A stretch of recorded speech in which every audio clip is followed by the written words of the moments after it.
இது நடந்திருக்க கூடாது. ஒரு சம்பவம் ஒண்ணு, எதிர்பாராத சம்பவம்.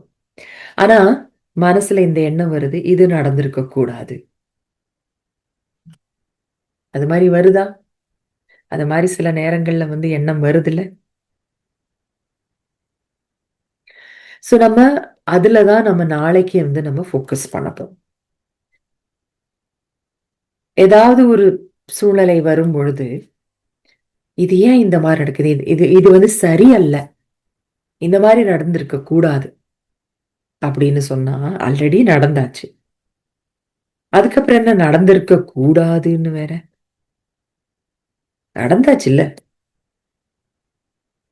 அப்ப அக்செப்ட் பண்ணணும். இது சரியல்ல. அப்புறம் ஏன் இந்த மாதிரி எனக்கு நடக்குது இப்படிலாம் கேள்வி கேட்டா அது வேஸ்ட் தானே.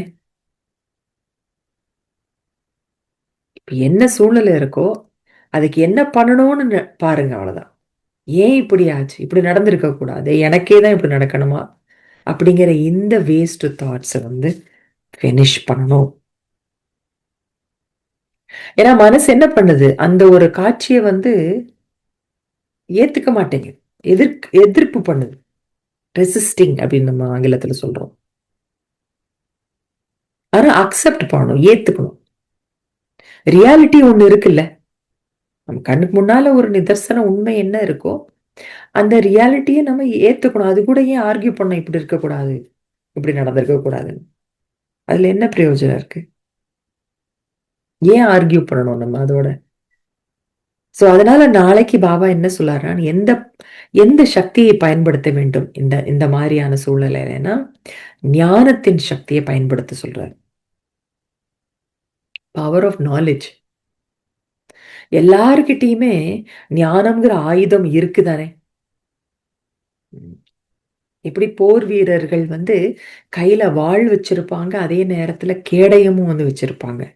வாள் தாக்குவதற்கு, கேடயம் தாக்குதல்ல இருந்து தன்னை பாதுகாத்துக் கொள்வதற்கு.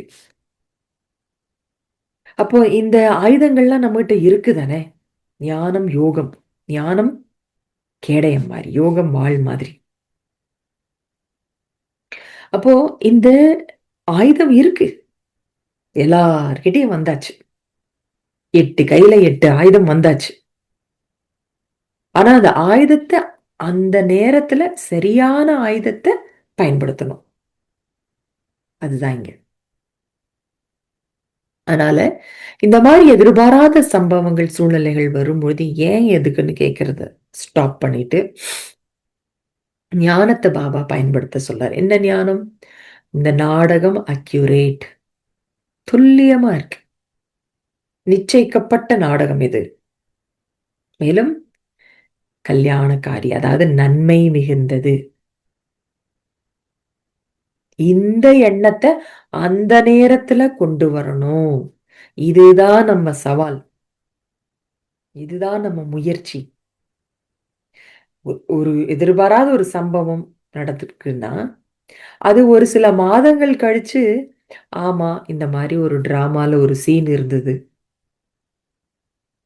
அப்படின்னு சொல்றோம்னா அது சொல்லிடலாம் ஈஸியா. ஆனா அந்த நேரத்துல அதை நம்ம அப்ளை பண்ணணும். அதுதான் ஞானத்தின் சக்தியை பயன்படுத்துறது. பிறகு எதற்காக பாபா ஆயுதங்கள் நம்ம கொடுத்திருக்காரு, இந்த ஞான ஆயுதங்கள்ல எதுக்காக கொடுத்திருக்காரு? இப்ப பயன்படுத்துறதுக்கு தானே. அப்போ நமக்கு பலவிதமான சூழ்நிலை வரலாம், டிஃபிகல்ட்டான கஷ்டமான சூழ்நிலைகள் வரதான் செய்யுது. ஆனா அதை அதை ஏன் இப்படி நடந்திருக்கவே கூடாது, இப்படி நடக்கக்கூடாது நடக்கக்கூடாதுன்னா, இப்படி ஏன் நடந்தது எனக்கு அப்படின்னா ஸ்டாப் அந்த மாதிரி எண்ணங்களை தனக்கு தானே ஞாபகப்படுத்திக்கோங்க. இந்த சீன் ஒண்ணு நடந்திருக்கா, இது நாடகத்துல இந்த சீன் இருக்கு, அதனால நடந்திருக்கு. அக்யூரேட், மிக துல்லியமா. டிராமா துல்லியம், அக்யூரேட் அப்படின்னு அந்த நேரத்துல அந்த எண்ணத்தை கொண்டு அந்த மனசை நிலையா வைக்கணும். எதிர்ப்பதற்கு பதிலாக ஏற்றுக்கொள்ளுங்கள்ங்கிறார். ஞானத்தை யூஸ் பண்ணி எதிர்க்க வேண்டாம். சரி, சில பேர் வித்தியாசமா தான் யாராவது நடந்துக்கிறாங்க. சூழ்நிலை வித்தியாசம், எதிர்பாராத சூழ்நிலை வருது. அதே மாதிரி மனிதர்களும் சில நேரத்துல எதிர்பார்க்கிற மாதிரி இல்ல. அவங்க நடவடிக்கையும் அப்படி இருக்கு. தொந்தரவு கொடுக்கிற மாதிரி. அங்கேயும் எண்ணத்தை சில நேரத்துல கொண்டு வர்றது என்னது? ஏன் இந்த மாதிரி நடந்துக்கிறாங்க? அவங்க அப்படிலாம் நடந்திருக்கணும், அப்படி இல்ல பேசணும். இப்படியே அவங்க அந்த மாதிரி பேசுறாங்க அப்படின்னு மனசுக்குள்ள நீங்க அந்த எண்ணங்களை கொண்டு என்ன பிரயோஜனம்? அது அப்புறம் நீங்க ஒரு விதமா அப்புறம் அதை ரியாக்ட் பண்ண ஆரம்பிச்சுடுவீங்க இல்லையா? அது உள்ள போச்சுன்னா, ஏன் தான் இப்படி செய்யறாங்க, இப்படி செய்யக்கூடாது அப்படி இப்படின்னா அவங்க மேல ஒரு கோபம், ஒரு இரிட்டேஷன் வரும். அப்ப அதெல்லாம் உள்ள நமக்குள்ள உருவாச்சுன்னா நம்ம செயல், நம்ம கிட்ட அந்த ரியாக்ஷன் வந்துடும். சோ அதனால உடனே ஞானத்தின் ஆயுதத்தை யூஸ் பண்ணணும். என்னது? ஒவ்வொரு ஆத்மாவும் தனித்தனி. ஒரு ஆத்மா அவனுடைய பார்ட் பிளே பண்ணிட்டு இருக்கு. இப்ப அவர்களுடைய பார்ட்டை நான் பார்க்க வேண்டிய அவசியம் இல்லை. நான் என்னுடைய ரோல்ல தான் நான் இப்போ கவனம் வைக்கணும்.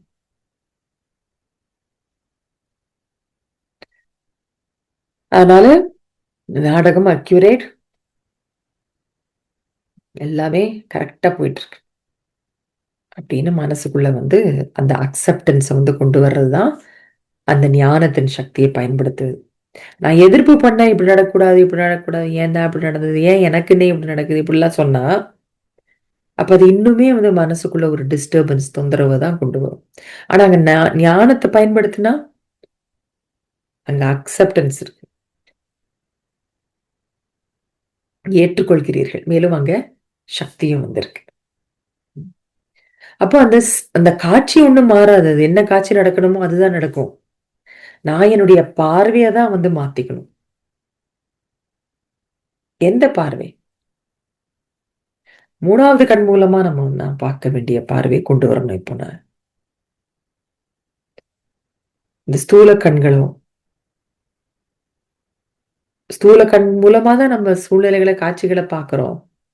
ஆனா புரிந்து கொள்வது ஸ்தூலமான அந்த எல்லைக்குட்பட்ட புத்தியோட புரிந்து கொண்டால் பிரச்சனை. அதனால அந்த பார்வையை மாற்றிக்கொள்ளணும். என்ன? எல்லைக்கு அப்பாற்பட்ட புத்தி, அந்த தெய்வீக புத்தியோடு ஞானத்தை பயன்படுத்துவது. தெய்வீக புத்தி தான் மூணாவது கண்ணுங்கிறது. சோ அதனால நாளைக்கு பாபாவுடைய கைடன்ஸ் என்னங்கிறத நான் படிச்சுட்டே வரேன். ஏப்ரல் 27. இது நடந்திருக்க கூடாது. சக்தி, ஞானத்தின் சக்தி. வீணான எண்ணம் என்னது? நம் முன்னே விரியும் காட்சியை எதிர்க்கின்றோம்.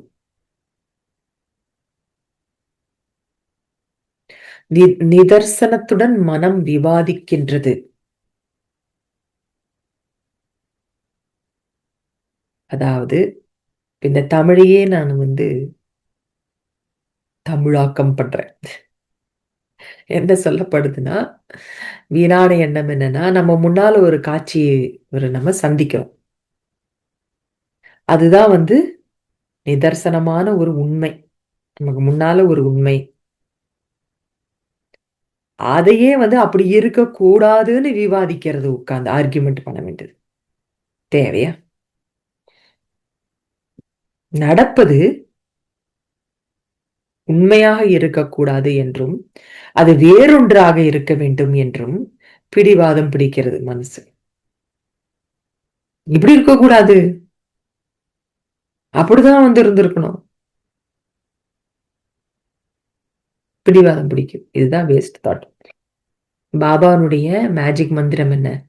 இனிமேலும் இனிமையான குழந்தைகளே, முட்கள் நிறைந்த காட்டை மலர் தோட்டமாக மாற்றுவதற்காகவே தந்தை வந்திருக்கின்றார்.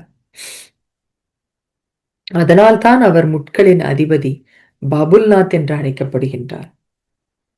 அப்படி கஷ்டமான ஒரு சூழ்நிலை வரும் பொழுது உடனே மனசுல என்ன நம்ம கொண்டு வரோம்? இது முள் நிறைந்த காடு தான். இத மலர் தோட்டமா மாத்துறதுக்கு பாபா வந்துட்டார் அப்படின்னு அந்த அந்த ஒரு கருத்தை நினைவுல முதல்ல கொண்டு வரணும். ஆத்மாவிற்கும் பாபாவிற்கும் உள்ள உரையாடல். ஆத்மா கூறுகின்றார், பாபா, ஏதாவது கடினமான காரியங்கள் நடக்கும் பொழுது, அதாவது கஷ்டமான சூழ்நிலைகள் வரும் பொழுது, இது நடந்திருக்கவே கூடாது என்று என் மனம் சொல்கிறது. என்ன எனக்கு முன்னால் நடக்கின்றதோ அந்த நடக்கும் விஷயத்தை நான் எதிர்க்கின்றேன், நிதர்சன உண்மையோடு விவாதிக்கின்றேன்.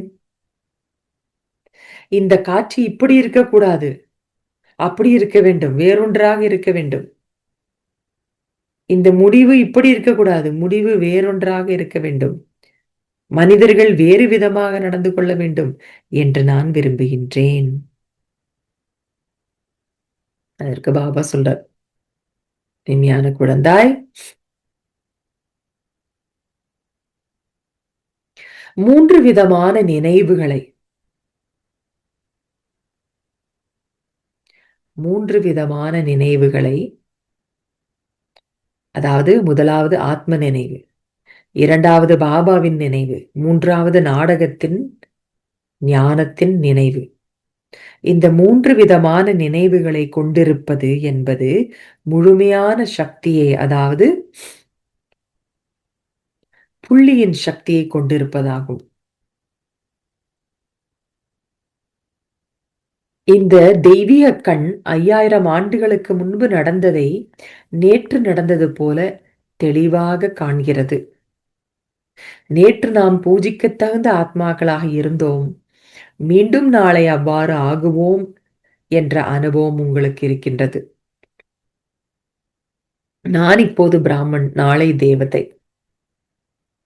எனவே நேற்று, இன்று மற்றும் நாளை என்பவை எளிதாகிவிட்டன. அப்ப அந்த கஷ்டமான சூழ்நிலையில நினைக்கணும், இந்த இந்த ஒரு பிரசன்ட் மொமெண்ட்ல அப்படியே மூழ்கிடக்கூடாதுல்ல. இது டிராமா அக்யூரேட் அப்படிங்கும் போது அதனுடைய தாக்கத்திலிருந்து விடுபடுறீங்க. அதே நேரத்துல உடனே நம்ம 3 காலத்தையும் நினைச்சு பார்க்கணும். நம்ம எப்படி தெய்வீகமானவர்களா இருந்தோம், அப்புறம் திரும்பி அது மாதிரி ஆக போறோம், இப்போ நான் பிராமன், அப்புறம் தேவதாவா நான் ஆக போறேன். இப்படி இது 3 காலத்தை நம்ம நினைவு செய்ய சொல்றார். முந்தைய கல்பத்தில் இருந்தே அதே ஆத்மாக்கள் தான், முந்தைய கல்பத்தில் இருந்த அதே ஆத்மாக்கள் தான் நீங்கள். இப்போதும் அதே ஆத்மாதான். இனி பல முறையும் நீங்களே தான் இதை பெறப்போகிறீர்கள். எனவே இது அழிவற்ற ஊக்கம் அல்லவா? நீங்கள் இருந்தீர்கள், இருக்கிறீர்கள், எப்பொழுதும் இருப்பீர்கள். நாம போன கல்பத்திலையும் வெற்றி அடைஞ்சிருந்தோம், இப்பயும் வெற்றி அடைவோம் அடுத்தது. அதனால சூழ்நிலைக்கு நம்ம பதட்டப்பட வேண்டாம், கேள்வி கேட்க வேண்டாம், பயப்பட வேண்டாம். போன கல்பத்திலையும் இது டிராமால அக்யூரேட்டா நடந்துட்டு இருக்கு. போன கல்பத்தில் நடந்தது, இப்ப நடந்திருக்கு. நம்ம இதை வெற்றி பெற்றுவோம். ஆத்மா கூறுகின்றார், புரிகிறது பாபா. நாடகத்தின் ஞானத்தை நான் நினைவில் கொள்ளும் பொழுது எனக்கு முழு சக்தியும் கிடைக்கின்றது. நான் நல்லவனாக மாறும்போது எதிர்மறையானவை கூட நேர்மறையாக மாறுகின்றன. நாடகம் மாற வேண்டிய அவசியமில்லை.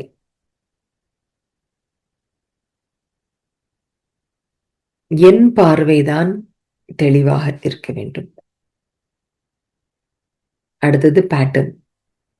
இந்த வீணா எண்ணத்தை பத்தி நம்ம இன்னும் கொஞ்சம் விவரமா புரிஞ்சுக்குவோம்.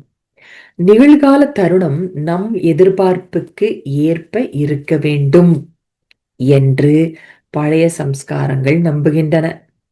பழைய சம்ஸ்காரம் என்ன சொல்லுது? நீ உன்னை எதிர்பார்த்து வச்சிருக்கல, அதேதான் உனக்கு ரியாலிட்டியில நடக்கணும் அப்படின்னு அது சொல்லுது.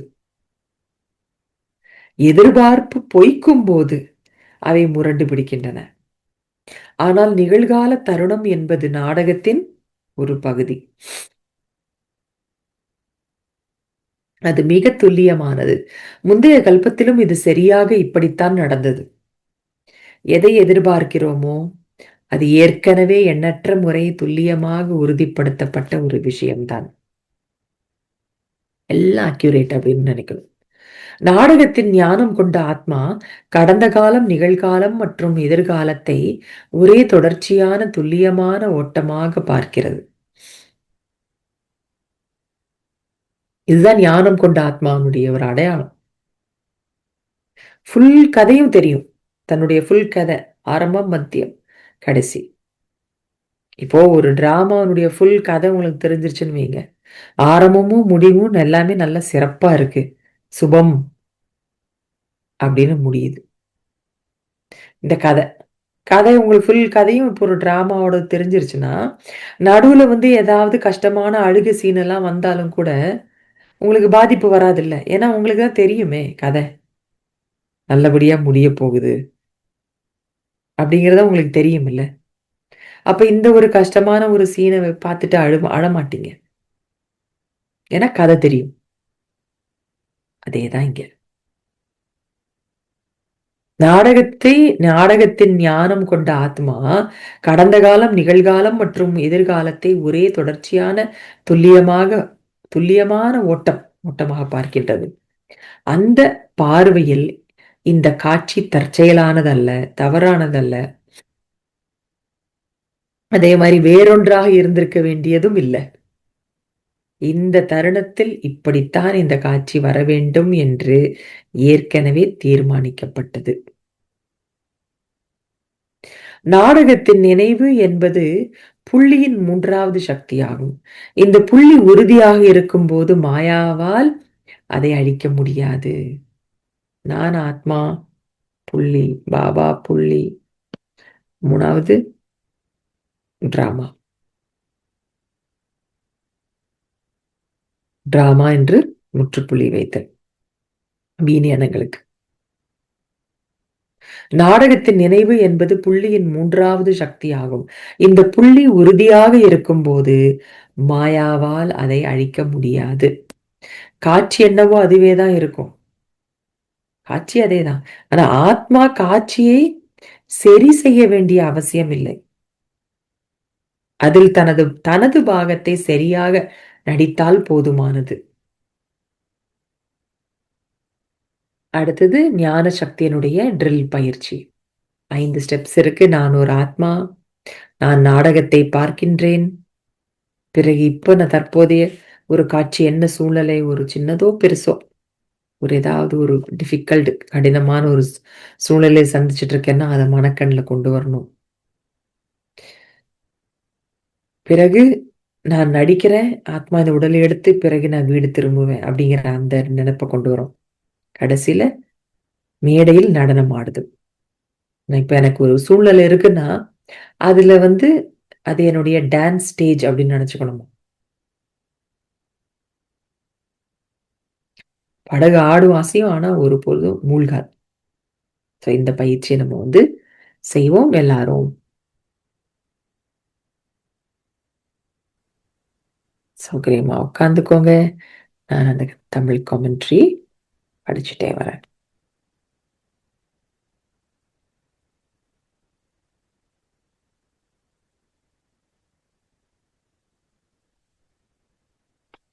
நான்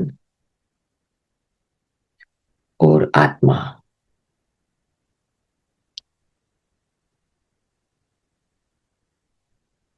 அதி சூட்சமமான ஓர் ஒளிப்புள்ளி.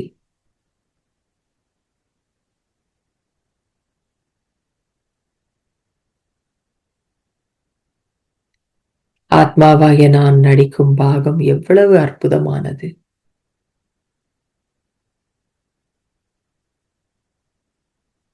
இது ஒரு அழிவற்ற பாகம். நான் நாடகத்தை பார்க்கின்றேன். நான் மிகப்பெரிய மேடையில் நான் என் பாகத்தை நடித்துக் கொண்டிருக்கின்றேன்.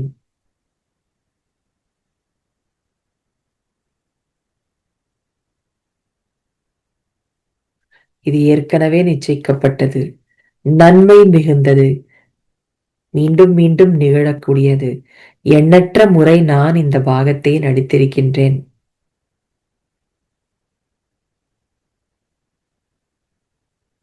எனது வாழ்க்கையில் ஒரு காட்சியை என் நினைவிற்கு கொண்டு வருகின்றேன். சவாலான அந்த ஒரு காட்சியை. இந்த காட்சியும் நிர்ணயிக்கப்பட்டதுதான். நன்மைதான். எதுவும் புதிதல்ல.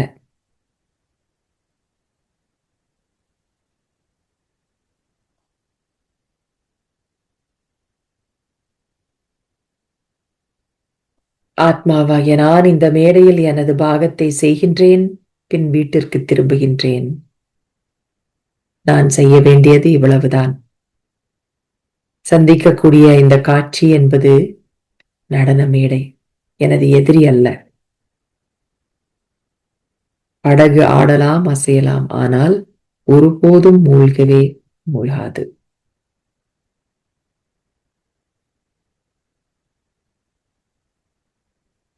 ஓம் சாந்தி.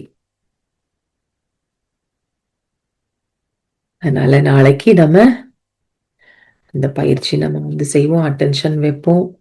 நாளைக்கு ஏதாவது ஒரு சந்தர்ப்பத்துல அப்படி டக்குன்னு மனசுல, வெளியில சொல்றது இல்ல, மனசுல என்ன வருதுன்னு வைங்க, இது ஏன்தான் இப்படி நடந்ததோ, ஏன்தான் இவங்க இந்த மாதிரி இப்படி பேசுறாங்களோ, இப்படி நடக்கவே கூடாது, இது தப்பு, இந்த மாதிரி நடக்கவே கூடாது, இந்த மாதிரி எல்லாம் எண்ணம் வந்தாலும் கூட உடனே ஸ்டாப்.